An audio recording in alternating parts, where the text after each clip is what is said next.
Twisted Soulmates, Chapter 2, a Miraculous Ladybug Fanfiction written and narrated by Eleanor Rose. If you have not heard the previous part of this story, you can find a link to it in the description box below.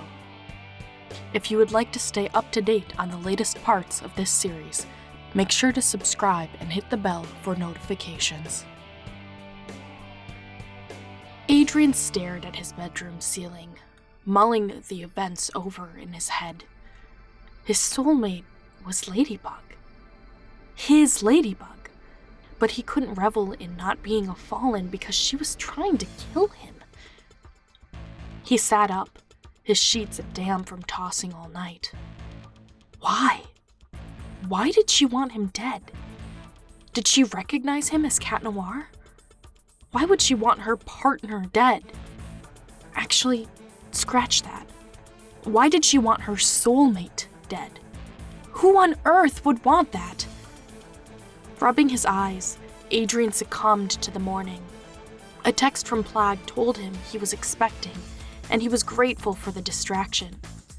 He stuffed his mask in his go bag and shuffled downstairs, calling out a goodbye to Natalie before stopping in front of his father's bedroom door. Hesitation twitched in his fist as he debated knocking, but another text buzzed before he could make a decision, and off he went, unsure if he was escaping his decision or rushing to get there on time. He hopped the fence in the alley, falling next to a garbage bag with active toes. Why Plague used a cheese store as a cover was beyond him, but the man was a bit of a glutton when it came to the finer things of life. If it was shiny or it took age to be edible, he wanted it. "Hey, what's Gouda?" he asked, opening the back door. As expected, Plague was enjoying more cheese than crackers at the meeting table. "You're killing me, Adrien," Plague said, standing up and tucking his shirt back in. "You had to unbutton after overeating again, didn't you?" "Don't act like a wise guy." He nodded at a manila envelope on the table. "That's what's up." A new case? His heartbeat rang in his ears. Does this mean he'd work with Ladybug again? Even though she tried to, kill him? Well, she tried to kill Adrien. So, if she didn't know he was Cat Noir, maybe he could see her again without the risk of a yo-yo wrapped around his throat. Another potential was that she had feelings for Cat Noir and wanted to kill Adrien so she could be fallen with him. But that seemed unlikely, considering she'd brushed off his attempts at flirtations in the past, telling him to save it for her soulmate. Ugh. Why did she want him dead? "Who's going with me?" he asked, breezing over the details of the mission. "Ladybug?" "I'm afraid not," Plague said, stifling a burp. Adrien narrowed his eyes, debating if he should ask if Plague knew anything about Ladybug trying to kill him. "I had a fight with Sugar Cube, you see." "Oh. Tiki's mad at you again? What did you do?" He ran a hand through the hairline he styled to make it look like it wasn't receding. "It doesn't matter, does it? We're no longer doing business together, so you can forget about your little crush." "Soulmate." Plague looked up, holding the last piece of camembert he snatched from the table. "Are you in earnest?" "Then she tried to kill me." "Is there some kind of money on your head?" "I was going to ask you the same thing." "Not that I've heard." "It's just..." Adrien wasn't sure how to articulate it. "She said it's because we're soulmates. Does that make any sense?" "She wants to be a fallen, perhaps?" That was an option. Perhaps she wanted a life with someone other than her soulmate. What should I do? "The job in your hand. Come on. Carapace is already waiting for you." Sighing, Adrien pulled on his mask and unbuttoned his top shirt so he could strap on his bulletproof vest.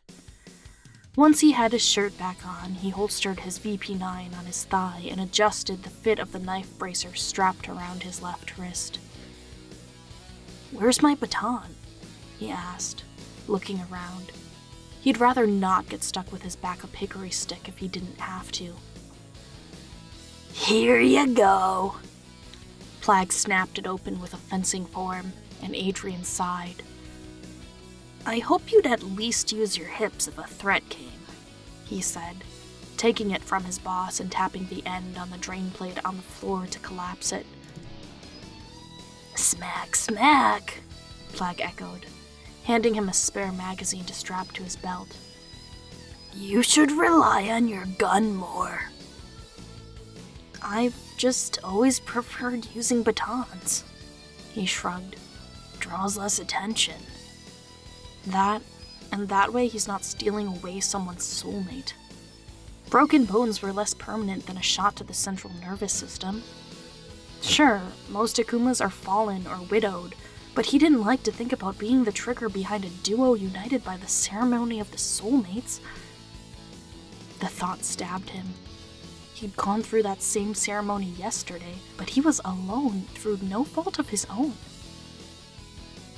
He pushed thoughts of Ladybug to the back of his mind and turned his attention to the Akuma in his file. Mr. Pigeon, 35, pushing 2 kilos of fentanyl this afternoon. He winced. Fentanyl.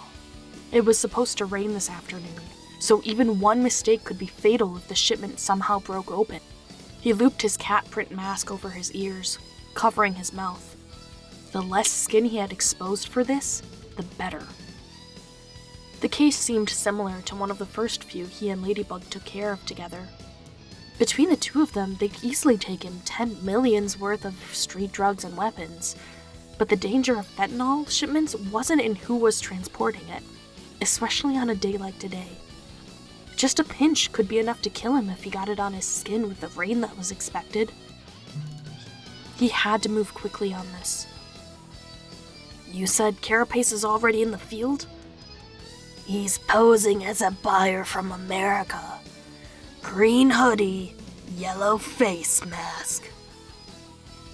"Got it." Adrien grabbed the keys to his bike and his black leather jacket. "Let him know I'm on the way."